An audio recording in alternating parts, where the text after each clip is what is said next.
Well, Frank Frangie, the day has come. One of the winningest college football coaches ever is retiring. He made it official tonight. Nick Saban, the Alabama head coach, is ending 17 seasons with the Crimson Tide. Can you believe it?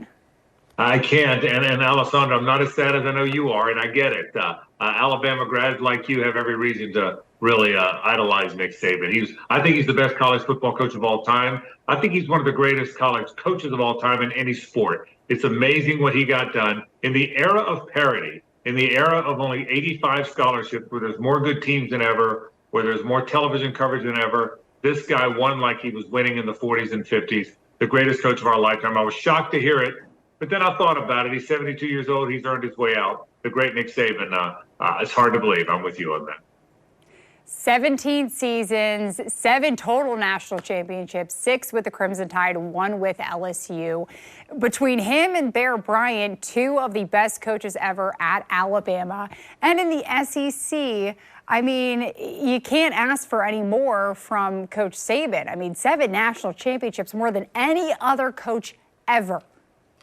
And I'll tell you what, Alessandro, Bear Bryant was great. All the Alabama historians know that. But he didn't have the parity. He didn't have to beat the field that Nick Saban did. The SEC that Nick Saban continued to conquer is the greatest sports conference in college sports history, and he continued to conquer it. He did it with the toughness. He did it by being organized. He did it while recruiting. The game changed a lot. Even when it changed to NIL, he was ready.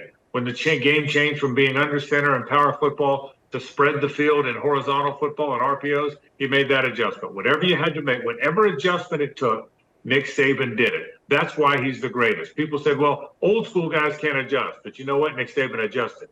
Today's guy can't adjust to today's kids. Today's kids are more outspoken. They have more expectation. Nick adjusted. He's the great adjuster. He's the greatest coach we've ever seen. He really is. And every single season he had to adjust, because every single season, either his coordinators of some of his assistant coaches would move on and be coordinators or head coaches somewhere else. Well, now, how does the University of Alabama adjust and try to replace Nick Saban?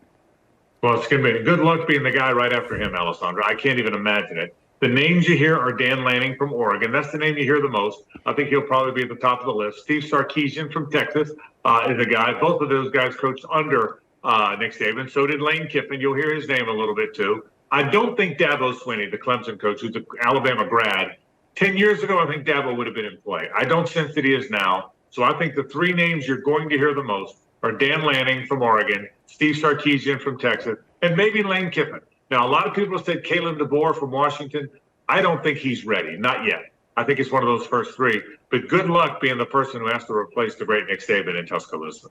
And by the way, the 3 coaches you just mentioned, very good coaches, but no one can replace Nick Saban. Frank, I got to tell you a little story. My ex-boyfriend, I broke up with him only after a couple months because he would always talk bad about Nick Saban. That's how much of a fan I am of not only Nick Saban, but of my Crimson Tide.